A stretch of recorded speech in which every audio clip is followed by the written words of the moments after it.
너희는 그 은혜에 의하여 믿음으로 말미암아 구원을 받았으니 이것은 너희에게서 난 것이 아니요 하나님의 선물이다. 아멘.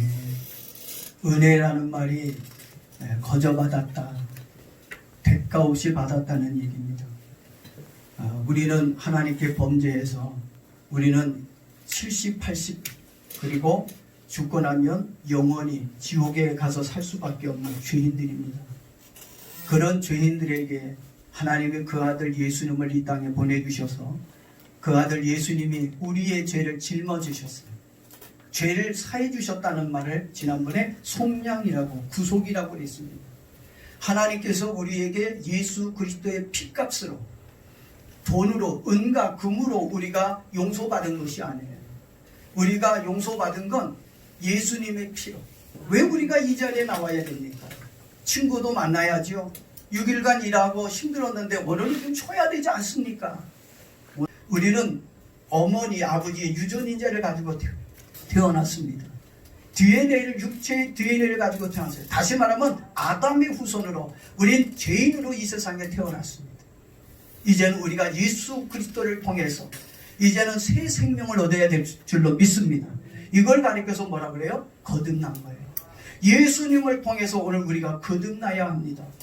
거듭나지 않으면 우리는 영생을 얻을 수 없어요. 교회 다녀도 목사라고 해도 여러분 예수님을 안 만나면 천국을 볼 수 없습니다. 교회를 수십 년 다녀도 성령으로 거듭나지 아니하면 절대로 그 사람은 예수님을 나의 구주로 영접하고 고백할 수 없습니다. 저희에게 은혜가 일어난 것처럼 여러분에게도 은혜, 이 은혜를 뭘로 받아요? 믿음으로 받는 거예요. 오늘 저와 여러분에게도 거듭날 수 있도록 하나님의 귀한 역사가 일어나기를 바라고요. 자, 그리고 지난번에 우리가 거듭난 것을 가리켜서 얘기할 때 다시 나다, 위로부터 나다, 하나님으로부터 나다 그랬고요. 그래서 죽은 영이 다시 사는 그런 은혜가 거듭난 것이라고 말씀을 드렸고, 하나님의 그 자녀로 영적 출생, 우리가 육에 출생한 것처럼 이제 하나님의 자녀로 영적 출생을 통해서 하나님의 자녀가 됐다고 말씀을 드렸습니다. 오늘은 거듭난 영적 출생을 한 사람들에게 어떤 축복이 있는지를 말씀을 드리도록 하겠습니다. 자, 한번 읽어주시길 바랍니다. 오 하나님의 자녀가 됨. 1. 하나님의 자녀가 된다는 것은 무엇을 말합니까? 요한복음 1장 12절. 영접하는 자, 곧 그 이름을 믿는 자들에게는 하나님의 자녀가 되는 권세를 주셨으니. 자, 영접한다는 말은 뭘 의미하나요? 마음에 모시는 겁니다. 여러분의 집에 손님이 오면 영접하잖아요. 집으로 모시잖아요. 우린 예수님을 집으로 모시는 게 아니에요. 어디로 모셔요? 내 마음에 모시는 거예요. 예수님의 이름을 믿는 게 예수님을 영접하는 것입니다. 오늘 여러분들이 누구의 이름을 믿어요? 이상호 목사의 이름을 믿는 겁니까? 여러분들이 이상호 목사를 믿으면 천국 못 가요. 우리는 교회에 목사님을 믿기 때문에 목사님을 믿기 위해서 온 거 아니에요. 이만희를 믿으려고 여러분 교회 가는 사람은 잘못된 거예요. 사람은 우리를 구원할 수 없습니다. 여러분 문재인 대통령의 이름으로 구원받을 수 있나요? 아니에요. 오직 우리에게 구원을 줄 수 있는 분은 예수 그리스도입니다. 그래서 우리가 예수님을 믿는 거예요. 자, 자동차가 달리죠. 이 자동차 트럭이, 큰 트럭이 막 무섭게 달려요. 그걸 뭘로 표현하는 건가요? 뭘로 표현합니까? 능력으로 표현하는 거예요. 자동차가 달리는 건 능력입니다. 그렇게 쌩쌩 달리는 트럭을 멈출 수 있는 건 누구만이 멈출 수 있어요? 경찰입니다. 그걸 가리켜서 뭐라 그래요? 권세라는 거예요. 힘차게 달리는 자동차를 제어할 수 있는, 이것이 권세입니다. 그 교통경찰에게 그런 권세가 있어요. 오늘 우리에게 하나님의 자녀가 되는 권세를 주셨어요. 무엇을 통해서 하나님의 자녀가 되는 권세를 주셨다고요? 예수님을 믿음으로. 예수님을 내 마음에 영접함으로 우리가 하나님의 자녀가 되는 권세를 얻었다고 하는 것입니다. 이 권세 잃어버리지 마십시오. 어떤 핍박이 하고 어떤 고난이 오도 우리 예수의 자녀, 하나님의 자녀의 권세를 잃어버리지 않기를 바랍니다. 자, 이걸 계속 읽으십시오. 로마서 8장 29절. 하나님이 미리 아신 자들을 또한 그 아들의 형상을 본받게 하기 위하여 미리 정하셨으니 이는 그로 많은 형제 중에 맏아들이 되게 하려 하심이니라. 자, 우리가 하나님의 자녀가 되었다고 하는 건 예수님과 형제가 됐다는 거예요. 하나님이 우리에게 양자의 영을 부어주신 겁니다. 그러니까 성령이 왔다는 건, 성령이 내주했다고 하는 건 하나님의 영이 내 안에 오셨다는 거예요. 예수님의 이름을 믿고 그 예수님을 영접할 때 하나님의 영, 성령이 오신 겁니다. 그리고 예수님은 하나님의 아들이신 거죠. 예수님은 하나님의 맏아들이 되시고, 우리는 하나님의 양자의 영을 받아서 예수님처럼 하나님을 하나님으로 부르지 않고 뭘로 부른다고요? 아버지로 부르는 거예요. 여기도 내 자녀가 있어요. 얘네들은 나를 부를 때 목사님이라고도 부르지만 뭐라고 불러요? 아버지 불러요. 근데 제가 우리 교인들 중에 아무리 제가 잘해줘도요, 제가 아버지라고 불러도 안 불러요. 아, 목사님 몰라, 아버지도 안 했는데 왜 나보고 아버지로 부르라고 그래요? 어색해하지요? 못 부릅니다. 근데 내 자녀는 저에게 아버지로 불러요. 여러분이 하나님의 영이 여러분에게 임하면 자연히 여러분들은 하나님을 내 아버지로 믿습니다. 이게 성경 받은 증거예요. 하나님과 한 가족이 되어졌다는 것입니다. 여러분들에게 하나님의 가족이 되는 은혜가 있기를 바랍니다. 정말 오늘 가족이니까 예배 시간에 나와서 예배 드리는 거예요. 우리는 하나님 자녀니까 하나님 아버지를 믿고 섬기니까 오늘도 이 자리에 나올 수 있는 거예요. 자, 계속 보시기 바랍니다. 예수님만이 참 아들, 참 아들이신데 구약에서는 이스라엘 백성을 아들로 삼아주셨고 신약에서는 예수 믿는 사람에게 하나님의 자녀가 되는 권세를 주셨습니다. 네, 누구만이 참 아들이라고요? 예수님만이 하나님의 참 아들이에요. 근데 구약엔 이스라엘 백성들을 아들로 삼아주셨는데 지금 신약시대에 와서는 누구를 하나님 자녀로 삼아주셨다고요? 예수님을 믿기만 하면 우리는 하나님 자녀가 되는 권세를 받습니다. 죽어도 살고 살면 죽지 않고 영원히 살리라. 여러분 80 살다가 끝내기 원합니까? 영원히 살기를 원합니까? 보약 왜 먹어요? 운동 왜 합니까? 담배를 왜 끊습니까? 왜 좋은 거는 왜 먹습니까? 병원에 왜 갑니까? 오래 살려. 왜 교회 옵니까? 왜 예수 믿습니까? 왜 주일날 예배 드립니까? 우리에게 하나님의 자녀가 돼서 예수 본세를 가지고 영원히 살기 때문에 할렐루야. 그러니까 영원한 생명을 얻기 위해서 우리가 오늘도 이 자리에 나오는 거예요. 누가 돈 줘서 나오는 겁니까? 네? 힘들고 어려워도 고난이 와도 우리는 주일날 하나님께 나와서 예배 드릴 수밖에 없는 거예요. 왜? 영원한 생명을 얻었으니까. 이 영원한 생명을 얻지 못하도록 회방하고 방해하는 자들이 있어도 그래도 일제시대 때에 그 총칼 앞에서도 죽어가면서까지 제암리교회 성도들은 그냥 그 교회에서 예배당에서 예배다가 죽었잖아요. 예? 그리고 애월교회인가요? 교회도 그 공산당 앞에서 그 교인들을 예배드리러 온 사람들 다 총 쏴서 죽였는데 그래도 수요일날 총 맞아 죽었는데 주일날 또 와서 또 총 맞아 죽고 죽을 걸 알면서도 오는 거예요. 고난이 올 걸 알면서도 오는 거예요. 이게 믿음입니다. 이게 구원받은 사람입니다. 하나님 계시니까 우리가 그렇게 믿는 거예요. 우리에게 영생이 없는데 미쳤다고 와야 됩니까? 오늘 영생 얻은 자들만이 이 믿음 지키고 하나님 앞에 주의를 지켜야 될 줄로 믿습니다. 예. 두 번째, 하나님의 자녀가 갖는 특권이 무엇입니까? 갈라디아서 4장 6절 너희가 아들이므로 하나님이 그 아들의 영을 우리 마음 가운데 보내사 아빠 아버지라 부르게 하셨느니라. 예. 갈라디아서 여러분 하나님을 아버지 어색합니까? 정말 하나님을 아버지로 부르는데 어색한 사람은 그건 거듭나지 못한 사람이에요.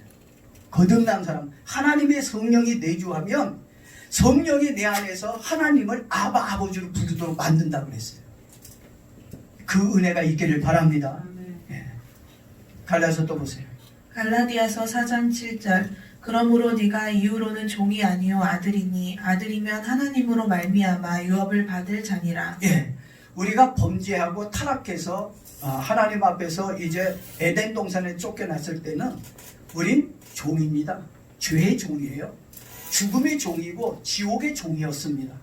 그런데 이제 예수 그리스도를 통해서 이제는 하나님의 아들이 됐어요. 그래서 하나님의 아들이 돼서 무엇을 받는다고요? 유업. 무슨 유업입니까? 땅의 유업입니까? 여러분 교회에서 자꾸 물질 축복 얘기하고 땅의 것 얘기하는 거 그건 진짜 축복 아닙니다. 물론 지난주에 제가 그랬죠. 전인 구원, 생활 구원, 궁극적인 건 영원히 구원이라고 그랬는데 천국을 상속으로 받는 거. 할렐루야. 부모님이 재산이 많으면 그 재산 상속받을 때 얼마나 좋겠어요. 우리는 이 땅을 상속받은 것이 아니라 우리는 어떻게 해요? 하나님의 나라, 하늘나라를 상속받은 자입니다. 이 상속권을 포기하면 안 돼요. 어떤 어려움이 와도 우리 천국의 기업을 이어야 됩니다. 이것이 구원받은 백성의 모습입니다. 세 번째, 하나님의 자녀는 어떻게 살아야 합니까? 로마서 8장 17절.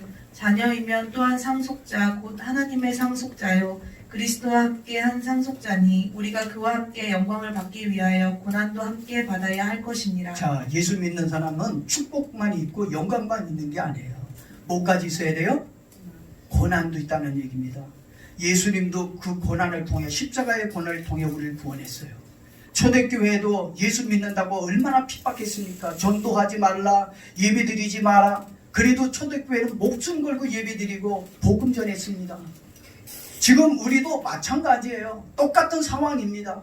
정말 우리가 하나님 앞에서 우리가 구원의 은혜를 입었다면, 하늘의 자녀로서 유업을 얻었다면 이 땅에 예수 믿는 것 때문에 받는 고난 우리 감수해야 됩니다. 그거 피하면 안 됩니다. 도망가면 안 됩니다. 우리 반드시 견뎌내야 됩니다. 성경에도 인내의 말씀을 지켰은즉 환난 때 내가 너희를 지켜준다 그랬어요. 그러니까 우리가 두려워하면 안 됩니다. 우리 담대해야 됩니다. 그래봐야 죽는 것밖에 더 있어요. 육이 죽으면 우리 영원히 사는 축복이 있습니다. 그러니까 사람 눈치 보고 여러분 일제시대 때에 그 일본 애들이 가장 두려워하던 사람들이 누군지 아십니까? 기독교인들을 무서워했어. 왜냐하면 기독교인들은 내버려두면 힘이 없어. 그냥 내버려두면 잠자는 호랑이 같아. 별로 그냥 교회는요 부흥되고 커지면요 타락합니다. 교회는 편안해지면 타락합니다. 교회는 고난이 와야 기도하게 되고 고난이 와야 꿈틀거리게 되고 그 신앙이 삽니다. 우리 한국 교회가 너무 비대해졌어.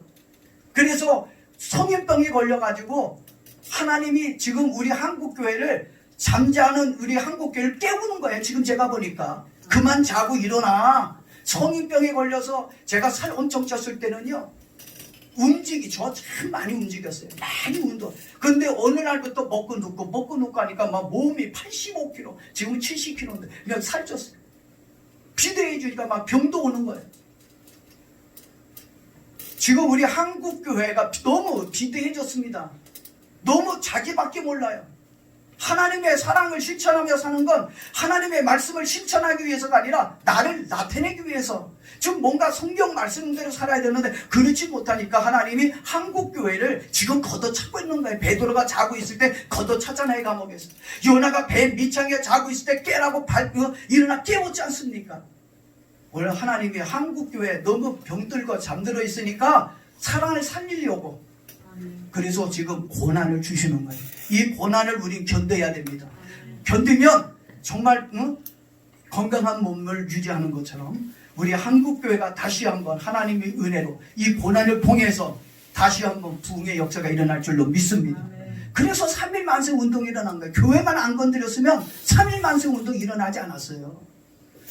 우리 교인들은 기독교인들은 한번 목숨 걸거든요. 하나님 앞에서 구원의 은혜를 받은 사람이니까 죽게 살기로 하는 거예요. 예수 믿는 사람은. 예? 그래서 기독교인을 함부로 못 건드리는 이유가 바로 거기 있는 거예요. 공산당이 왔을 때도 막 잡아다가 죽였는데도 그래도 그냥 끄떡없이 예배 드리잖아요. 할렐루야. 초대교인들이 그렇게 했지 않습니까? 우리도 그런 믿음을 좀 보여야 될 줄로 믿습니다. 정말 하나님 말씀대로 살면 하나님 책임져 주게 돼 있어요.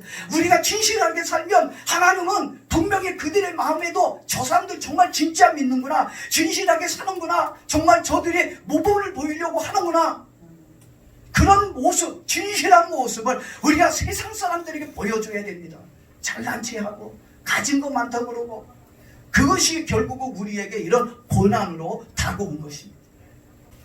6. 영생. 첫 번째, 영생이란 무엇입니까? 요한일서 5장 20절. 그는 참 하나님이시요 영생이시라. 우리에게 하나님은 성령을 통해서 영원한 생명을 주셨습니다. 영생, 영원히 사는 거예요. 오늘 이 영생을 어떻게 얻었는지 계속 한번 2번서부터 한번 읽어보십시오. 두 번째, 어떻게 영생을 얻고 언제 영생을 얻습니까? 요한복음 6장 47절, 진실로 진실로 너희에게 이르노니 믿는 자는 영생을 가졌나니. 자, 믿는 자에게 뭐가 있어요? 영원한 생명이에요. 예수님을 믿어야 영원한 생명을 얻습니다. 교회를 몇 년 다니느냐가 중요한 거 아니에요. 정말 예수를 믿느냐가 중요합니다. 여러분들 교회 다니는 사람 되지 마십시오. 예수 믿는 사람이 되기를 바랍니다. 예수 믿는 사람만이 영원한 생명을 얻는 거예요. 성령이 내주할 때만이 가능합니다. 또 계속 보십시오. 세 번째, 예수님께서 어떻게 영생을 주셨습니까? 요한복음 6장 51절, 나는 하늘에서 내려온 살아있는 떡이니 사람이 이 떡을 먹으면 영생하리라. 내가 줄 떡은 곧 세상의 생명을 위한 내 살이니라 하시니라. 자, 예수님께서 나는 하늘에서 내려온 떡이라고 했어요. 이 떡을 먹으면 너희가 영생하리라. 그러니까 우리가 예수님을 믿는다는 건 예수님의 살을 먹는 거고, 성경이 하나님의 말씀이고 성경이 상징적으로 예수님의 살입니다. 그러니까 성경 말씀을 믿고 그 성경 말씀을 받아들이면 예수님의 그 살이 우리에게 생명이 되어지는 거예요. 그러니까 내가 영원히 살 수 있는 건 오직 예수님을 믿을 때 가능합니다.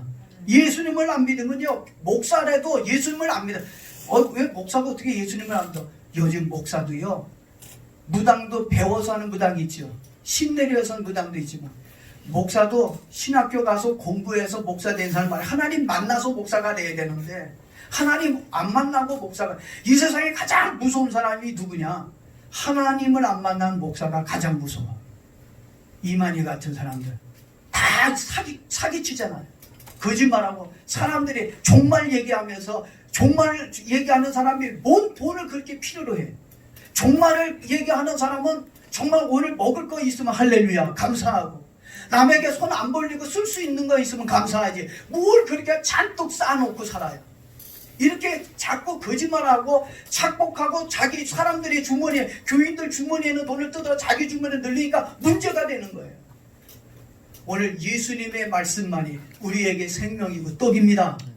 그러니까 여러분들이 정말 교회를 다녀도 정말 거듭난 교회인가, 성령이 함께하는 교회인가, 그리고 중요한 건 내가 거듭나야 돼요. 내가 정말 하나님 만나서 바른 믿음 가지고 살아야 될 줄로 믿습니다. 자, 7번째 빨리 끝내겠습니다. 새 성령을 받음 내주. 첫 번째, 성령의 내주란 무엇입니까? 요한복음 14장 16절, 내가 아버지께 구하겠으니 그가 또 다른 보혜사를 너희에게 주사 영원토록 너희와 함께 있게 하리니. 예, 자, 여기에 보니까 보혜사, 뭐 어떤 전리인 같기도 하고, 보혜사라고 하는 말은요, 대변해 준다는 거예요. 대변인, 변호사란 뜻입니다. 중재자이죠. 싸움이 붙었을 때 중재 역할을 해주는 협조자. 그러니까 성령님은 우리의 대변자고 변호사고 중재자고 협조자고, 나를 위해서 대변해 주시고 특히 보호해 준다는 의미가 있어요. 보호자, 보혜사라는 다른 의미가 보호자, 위로자, 상담자, 돕는 자. 그러니까 예수님이 내가 하나님 나라에 가는 게 너희에게 유익이다, 오히려 너희에게 더 좋은 일이다, 맨날 못해서 너희에게 약속한 보혜사 성령님이 올 거다. 그 성령님이 오면 너희들 변호해 줄 거고, 너희들을 보호해 줄 거고, 너희들을 위로해 줄 거고. 아멘이 안 나오네. 성령님은 우리의 위로자예요. 살 소망, 이 땅 보면 재미없잖아요. 너무 요즘 장사도 안 되고, 참 사람들을 조금만 요즘 말도 좀 조심해야 돼요. 사람들이 예민해져가지고, 그때마다 하나님은 우리의 변호사가 되고 보호자가 되시고 우리를 돕는 자가 되어 주신다는 겁니다. 얼마나 감사해요. 그리고 영원히 너희와 함께한다. 또 보십시오. 고린도전서 6장 19절, 너희 몸은 너희가 하나님께로부터 받은 바 너희 가운데 계신 성령의 전인 줄을 알지 못하느냐? 너희는 너희 자신의 것이 아니라. 예, 성령을 받았다는 것은 내 몸이 내 것이 아니라는 거예요. 여러분의 몸은 여러분의 몸이 아닙니다. 지난번 그랬죠? 소유, 하나님의 것이라 했죠. 예수님의 피값으로 산 하나님의 것이다. 이제는 우리는 단순한 몸이 아니에요. 왜 우리 예수 믿는 사람이 거룩하게 살아야 되고, 왜 진실하게 살아야 되고, 사람들에게 인정받아야 되느냐? 하나님의 성전이기 때문에 그렇습니다. 우리의 몸에 술과 담배를 붓지 않는 이유는 우리 몸이 거룩해져야 돼. 왜? 하나님이 머무는 성전입니다. 대통령에 있는 그 청와대가 얼마나 귀합니까? 그렇지 않습니까? 그래서 많은 교무원들이 교무하잖아요. 오늘 저와 여러분들이 하나님의 성전이 되면 하나님이 저와 여러분을 지켜줄 겁니다. 보호해 주실 거예요. 자, 몸의 기능에서 성전의 기능으로 발전됐다는 걸 알아야 됩니다. 그래서 하나님의 성전이 되려면 하나님의 성전은 뭐가 있어야 되냐? 거룩한 예배가 있어야 돼요. 그래서 교회는 예배를 드려야 되는 겁니다. 오늘 예수 믿는 여러분의 하나님의 성전이 됐기 때문에 우리는 예배를 드려야 되는 거예요. 성전 문을 닫으면 그건 성전이 아니죠. 교회 문을 닫으면 그건 교회가 아니죠. 예배당이 아니에요. 하나님의 몸이 될 수가 없는 겁니다. 기도와 찬양이 있어야 하고 말씀이 있어야 하고 그래야 온전한 하나님의 성전이 되는 줄로 믿습니다. 네, 또 보십시오. 두 번째, 어떻게 성령을 받습니까?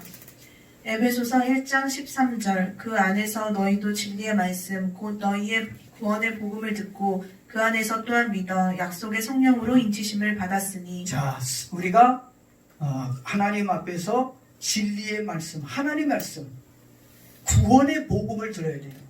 우리 한국교회 가장 큰 문제가 목사님들이 하나님의 말씀을 학문적으로 전해서 문제입니다. 하나님의 말씀은 살아서 운동력이 있습니다. 하나님의 말씀은 빛이 있으라면 빛이 있는 거예요. 하나님의 말씀은 네 믿음대로 네가 남을 입었더라 그러면 나야 되는 거예요. 그게 복음입니다. 목사님들이 복음을 전해야 되는데 하나님의 말씀을 가지고 복음을 전해야 되는데 복음을 전하지 않고 하나님의 말씀을 학문적으로 가르쳐서 문제예요. 우리는 하나님은 살아계십니다.